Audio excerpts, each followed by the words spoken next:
Hello hi నమస్తే welcome to dot news. ప్రస్తుతం మనము కాకినాడ జిల్లాలో ఉన్నాం. అయితే మనతో పాటు కాకినాడ వైసీపీ ఎంపీ అభ్యర్థి చలమల శెట్టి సునీల్ గారు ఉన్నారు. అయితే మనం ఇక్కడున్న నియోజకవర్గాల్లో అన్ని చోట్ల తిరిగినాము.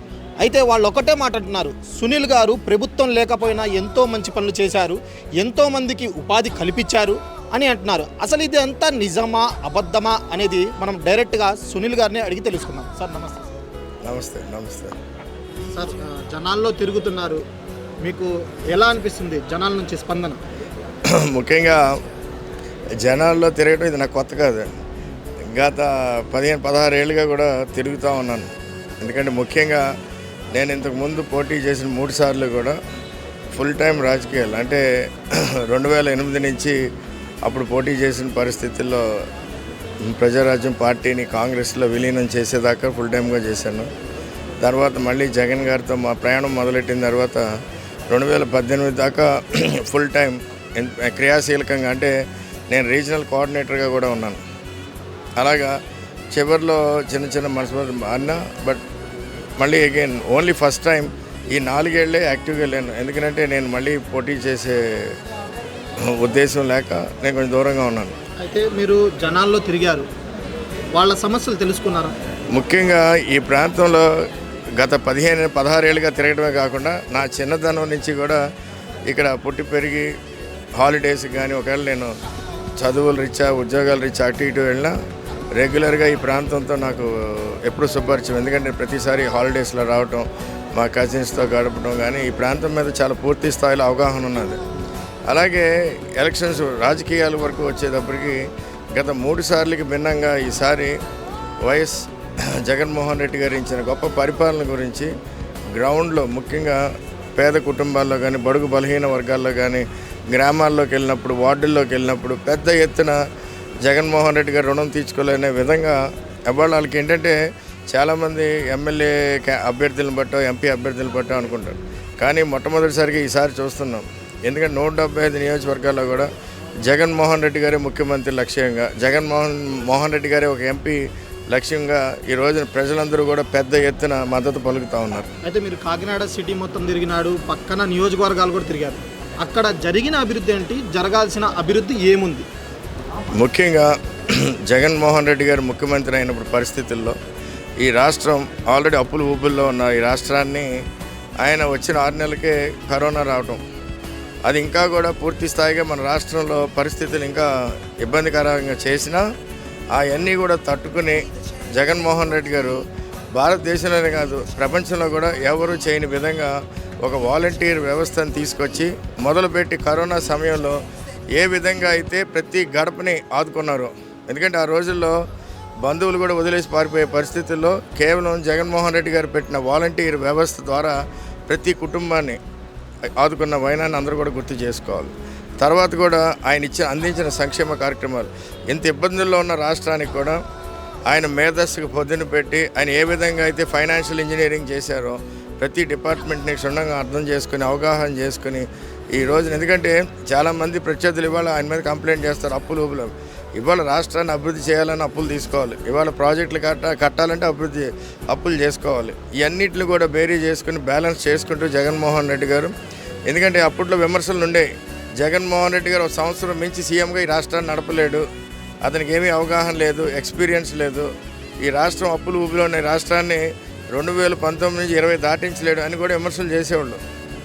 అలాంటి పరిస్థితుల నుంచి జగన్మోహన్ రెడ్డి గారు ఈ రోజున యావత్ భారతదేశం మెచ్చుకునే విధంగా ఒక గొప్ప ముఖ్యమంత్రిగా, అందరికీ కూడా ఆదర్శవంతమైన ముఖ్యమంత్రిగా కూడా ఈ రోజున ఈ భారతదేశంలో చాలామంది కొనియాడే విధంగా కూడా ఉన్నారు. సునీల్ గారికి కాకినాడ జిల్లాకి ఎంపీ అభ్యర్థిగా ఇవ్వడం గల కారణం ఏమైనా ఉందంటారా? ఎందుకంటే ఆయనకి నా గురించి, ముఖ్యంగా ఈ ప్రాంత ప్రజల గురించి బాగా అవగాహన ఉన్న వ్యక్తి. జగన్మోహన్ రెడ్డి గారు గడిచిన 5 సంవత్సరాల్లో ఆయనకి ఒక ముఖ్యమంత్రిగా చాలా అనుభవం కలిగింది.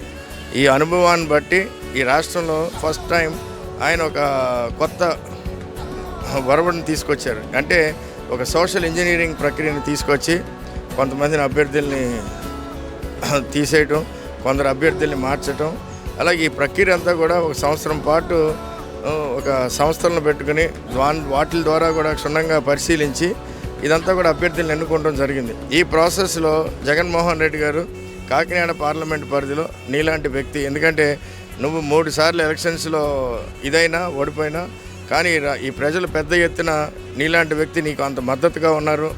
అలాగే నీ ఆలోచనలు చాలా చాలా మంచి ఆలోచనలు. నువ్వు ఎప్పుడు కూడా చాలా ఆ మంచి ఆలోచనలతో ఆయనతో కూడా నేను ఎన్నోసార్లు డిస్కస్ చేసాను. ఇలా నీలాంటి వ్యక్తి కాకినాడ పార్లమెంట్ పరిధిలో ఉంటే కేవలం ఈ పార్లమెంట్కే కాదు రాష్ట్రానికి కూడా చాలా ఉపయోగకరం అనే ఆలోచనతోనే నన్ను తీసుకొచ్చి, ఎందుకంటే నేను ఆల్రెడీ 3 సార్లు పోటీ చేసి ఇదిగా ఉన్నానండి. ఈసారి నన్ను ఆయనే లేదు నీలాంటి అభ్యర్థి ఈ పార్లమెంట్లో అవసరం, ఈ రాష్ట్రానికి అవసరం, ఈసారి తప్పకుండా నన్ను అని రిక్వెస్ట్. అంటే కాకినాడ సిటీలో ముఖ్యంగా వచ్చేసి డ్రైనేజ్ ప్రాబ్లం ఉంది అని చెప్తున్నారు, నియోజకవర్గాల్లో రోడ్డు ప్రాబ్లం ఉంది అంటున్నారు. ఈ రెండు మీరు గెలిస్తే నేను చేస్తా అని హామీ ఇస్తారా?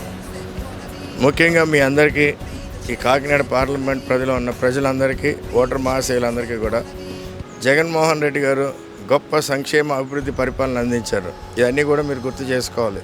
ఈ రోజున రాష్ట్రంలో అంటే ఆయన ఏ మాదిరిగా అయితే ఇల్లు పట్టాలు ఇచ్చి ఇల్లులు కడుతున్నారో, ఏ మాదిరిగా అయితే రోడ్ల నిర్మాణం చేపట్టారో, ఏ మాదిరిగా అయితే పోర్ట్స్ మేజర్ పోర్టులు 4, అలాగే ఫిషింగ్ హార్బర్లు 10, అలాగే 17 మెడికల్ కాలేజీలు, ఇలా రకరకాల అంటే ప్రతి గ్రామంలో గ్రామ సచివాలయాలు, విలేజ్ క్లినిక్లు, అంటే అలాగే ఆర్బీకే కేంద్రాలు, ఇలాగ ప్రతి గ్రామాల్లో ఇంత భారీ స్థాయిలో ఇన్ని కార్యక్రమాలు చేపట్టిన వ్యక్తి ఈ రోజున ప్రతి గ్రామాల్లో ముఖ్యంగా చూసుకుంటే ఒక 10%, 15% పనులు ఎలక్షన్ కోడ్ రావటం వలన లేకపోతే నిధుల కొరత వలన కొన్ని డిలే అయిన అంశాలు ఉన్నాయి. తప్పకుండా 90%, 80% పనిచేసిన వ్యక్తికి మిగతా 15%, 20% పనిచేయడం పెద్ద లెక్క కాదు. రాబోయే రోజుల్లో రేపు జూన్ 5వ తారీఖున ఆయన మళ్ళీ ప్రమాణ స్వీకారం చేసిన తర్వాత తప్పకుండా జగన్మోహన్ రెడ్డి గారి ఆశీస్సులతో అండదండలతో ఆయన ముఖ్యమంత్రిగా తప్పకుండా మిగిలిన పనులు కూడా ముఖ్యంగా మీరు లేవనెత్తిన ఈ డ్రైనేజీలు కానీ రోడ్లు కానీ పూర్తి స్థాయిలో చేసుకుంటాం. అదే కాకుండా నేను ఎంపీగా కాకినాడ పార్లమెంట్ అభ్యర్థిగా ప్రచారంలో కూడా నేను కూడా కాకినాడ పై నాకున్న ఆలోచనలతో నా లోకల్ మేనిఫెస్టోను కూడా ప్రజల ముందుకు తీసుకురావడం జరిగింది. అంటే మీకైతే జగన్మోహన్ రెడ్డి గారు 2 అయితే బాధ్యతలు అప్పగించారు, ఒకటి ఎంపీ, రెండోది ఎమ్మెల్యే, అది వంగా గీత గారిది, మీది. ఈ 2 మీరు సక్రమంగా నిర్వహిస్తారా? ముఖ్యంగా జగన్మోహన్ రెడ్డి గారు నన్ను ఎంపీగా పెట్టిన ముఖ్య ఆలోచన తప్పకుండా ఈ పార్లమెంట్ పరిధిలో మంచి ఆలోచనలు ఉన్న వ్యక్తి ఉంటే ఈ పార్లమెంట్ అంతా అభివృద్ధి చెందుతుందనే ఆలోచన. రెండవది ముఖ్యంగా ఎలక్షన్లు ఉద్దేశించి కాకినాడ పార్లమెంట్ పరిధిలో ఉన్న 7 అసెంబ్లీ సెగ్మెంట్స్లో ప్రతి ఎమ్మెల్యేకి కూడా అండదండగా ఉంటూ కొలాబరేట్ చేసుకుని తప్పకుండా 7 నియోజకవర్గాలు గెలిచే విధంగా కూడా ఆయన ఆలోచన చేసి నన్ను క్యాండిడేట్గా పంపడం జరిగింది. ఆయన ఆలోచనలకు అనుగుణంగా కాకినాడ పార్లమెంట్ పరిధిలో ఉట్టి పిఠాపురమే కాదు మిగతా 6 నియోజకవర్గాల్లో కూడా వైఎస్ఆర్ కాంగ్రెస్ పార్టీ గెలిచే విధంగా కూడా మేము పనిచేస్తున్నాం. తప్పకుండా అదే ఆలోచనలతో జగన్మోహన్ రెడ్డి గారు ఏ మాదిరిగా అయితే చెప్పారో సిద్ధం సభలో వై నాట్ 175 అని, ఆ వై నాట్ 175లో భాగంగా ఇక్కడ కాకినాడ పార్లమెంటు పరిధిలో 7 out of 7 గెలిచి తీరుతామని చెప్పి కూడా అందరికీ తెలియజేసుకోవాలి. ఈ మధ్య కాలంలో ఒకటైతే రూమర్స్ వీళ్ళు క్రియేట్ చేస్తున్నారు, ఏమని సునీల్ గారు గెలిస్తే 10 రోజులు ఇక్కడ ఉంటారు, 20 రోజులు హైదరాబాద్లో ఉంటారు, బెంగళూరులో ఉంటారని. దానికి మీరేం చెప్తారు? ఇవాళ విమర్శలు చేయాలంటే సునీల్ గారు తెల్ల చొక్కా వేసుకోలేదు, బ్లూ చొక్కా వేసుకొని తిరుగుతారు అని రకరకాలుగా ఇవాళ ప్రతిపక్ష పార్టీలు ఏ మాదిరిగా తయారైనాయి అంటే గతంలో ఎప్పుడూ లేని విధంగా నేను 3 ఎలక్షన్లు చేశాను. మొట్టమొదటిసారిగా ఈ ఎలక్షన్స్లే వ్యక్తిగత దూషణలు, అసత్య ప్రచారాలు కట్టు కదలతాయి. ఎందుకంటే మన ప్రత్యర్థి అభ్యర్థి దగ్గర ఏ మ్యాటర్ లేదు. సో ఏదో రకంగా అపవాదులు వేసి ఏదో రకంగా జనాలను మభ్యపెట్టి మోసపూరితమైన కట్టుకథలతో ఈ రోజున బికాజ్ ఆయన మీద రకరకాల ఆరోపణలు వస్తున్నాయి. ముందు ఆ ఆరోపణలన్నింటినీ కూడా ఆయన ప్రజలకి ఇక్కడ ఉన్న కాకినాడ పార్లమెంట్ పరిధిలో ఉన్న ఓటర్స్ అందరికీ కూడా క్లారిఫై చేయాలి, అవి నిజమా కాదా. అలాగే ఆయన బ్యాక్గ్రౌండ్ కూడా ఎందుకంటే ఇక్కడ ఈ కాకినాడ పార్లమెంట్ పరిధిలో నా చిన్నతనం నుంచి కూడా ఇక్కడ ఉన్న ప్రజలందరికీ నా మీద పూర్తి అవగాహన ఉంది. అలాగే గడిచిన 15 సంవత్సరాల్లో కూడా నేను ఎంతో వేల మందికి ఇక్కడ ఉద్యోగ అవకాశాలు, ఉపాధి అవకాశాలు ఈ ప్రాంతాల నుంచి కల్పించాను. నేను చెప్పిన ప్రతి మాటకి ఇక్కడ ఒక విట్నెస్ అంటూ ఈ ప్రాంతాల్లో ప్రతి నియోజకవర్గాల్లో ఉన్నాయి. అంతేగాని నా ప్రత్యర్థుల మాదిరిగా ఆయన కూడా తిరిగే వాళ్ళకే తెలియదు అడ్రస్, ఎక్కడి నుంచి వచ్చారో ఏంటి ప్రచారం. అలాంటి పరిస్థితుల్లో నా ప్రత్యర్థుల పోటీలో ఉండి కేవలం కొన్ని కట్టుకథలు, లేకపోతే ఏదో హాలిడేకి వస్తారు, హాలిడేకి వెళ్ళిపోతారు, ఇక్కడ రకరకాల అసత్య ప్రచారాలు చేస్తున్నారు.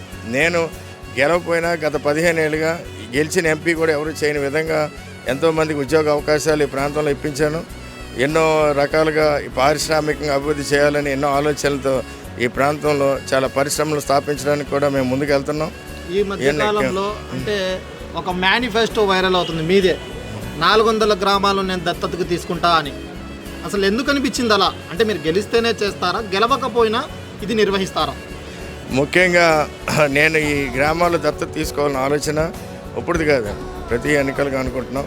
కానీ ఈ మధ్యన ఏమైందంటే ఈ 4 సంవత్సరాలు నేను పొలిటికల్గా యాక్టివ్గా లేని టైంలో మన వ్యాపారాలు కూడా ఈ మధ్యన బాగా అభివృద్ధి చెందిన గత గడిచిన 5 ఏళ్లలో. దాని రీత్యా కొన్ని గ్రామాలని, ఎందుకంటే నాకు చిన్నతనం నుంచి ఉండిపోయిన ఆకాంక్ష, కోరికతో కొన్ని గ్రామాలను మనం దత్తత తీసుకుని ఒక్కొక్క గ్రామాన్ని మనం డెవలప్ చేయాలి అనే ఆలోచనతో ఉన్నాం. అంటే రాజకీయాలతో సంబంధం లేకుండా ఈ ప్రక్రియలో ఉండి అదొకటి, అలాగే జాబ్ మేళాలు నిర్వర్తించాలి, పరిశ్రమలు పెట్టించాలి. ఈ మూడింటిని కూడా ఇదేదో ఇవాళ ఎలక్షన్లు ఉద్దేశించి ఇవాళ మాట్లాడినవి కాదు. పరిశ్రమలు ఉంది, గత 10 ఏళ్ళుగా మేము చేస్తున్న కృషి వల్లనే రేపు రాబోయే 5 ఏళ్లలో కూడా అంత భారీ స్థాయిలో 30-40 వేల కోట్ల పెట్టుబడులు తీసుకొచ్చి ఈ ప్రాంతంలో పరిశ్రమలు పెట్టించిపోతున్నాం. అలాగే మీరు జాబ్ మేళా నిర్వర్తించిన తర్వాతే మాకు అవగాహన వచ్చి ఇక్కడ పూర్తి స్థాయిలో యువకులకి శిక్షణ ఇచ్చి ఈ ప్రాంతంలో భారీ ఎత్తున, ఎందుకంటే ఎంతోమంది యువకులు ఉద్యోగ అవకాశాల కోసం ఎదురు చూస్తారు, వీళ్ళందరినీ కూడా ఎంప్లాయ్ చేయాలనే బాధ్యత నేను తీసుకున్నాను. అలాగే ఇందులో చాలామంది తెలివైన వారు ఉండటం వలన వాళ్ళ తెలివితేటల మీద పెట్టుబడి పెట్టి వాళ్ళ ఐడియాలతో చిన్న తరహా, మధ్య తరహా పరిశ్రమలు పెట్టించాలనే, సహకారం అందించాలనే ఆలోచనతో వాళ్ళకి హామీ ఇవ్వడం జరిగింది. ఓకే, ఈసారి అంటే కాకినాడ ప్రజలు మిమ్మల్ని చూసి ఓటేస్తారంటారా, జగన్మోహన్ రెడ్డి గారిని చూసి ఓటేస్తారంటారా? ఇవాళ ప్రతి ఓటు, ప్రతి అభ్యర్థి మీకు ముందు చెప్పిన విధంగానే ఈ రాష్ట్రంలో 175 నియోజకవర్గాల్లో కూడా జగన్మోహన్ రెడ్డి గారినే చూసి, ఆయన చేసిన పరిపాలనే చూసి ఓటేస్తారు. అది కూడా కాకుండా జగన్మోహన్ రెడ్డి గారు చెప్పడం జరిగింది, మీ ఇంటికి మంచి జరిగితేనే మాకు ఓటేయండి అని. అంత దమ్ముగా చెప్పిన ఏ దమ్మున్న నాయకుడు చీఫ్ మినిస్టర్ని భారతదేశంలో ఎవరిని చూడలేదు. సో మాలాంటి వ్యక్తుల వలన ఏంటంటే ఇవాళ క్యాడర్కి భరోసాగా ఉండి పార్టీని మరింత ఉత్సాహంగా భారీగా మెజార్టీలు తెచ్చుకునే దిశగా కూడా దోహదపడటానికి నాలాంటి వ్యక్తులు కష్టపడుతున్నామని చెప్పి కూడా మీ అందరికీ తెలియజేస్తాను. ఓవరాల్గా కాకినాడ ప్రజలకి మీరేం భరోసా ఇస్తారు? తప్పకుండా రేపు మే 13వ తారీఖున ఎన్నికల్ని ఉద్దేశించి అందరినీ కూడా నేను అభ్యర్థించేది, అందరూ కూడా పూర్తి స్థాయిలో అవగాహన చేసుకోండి.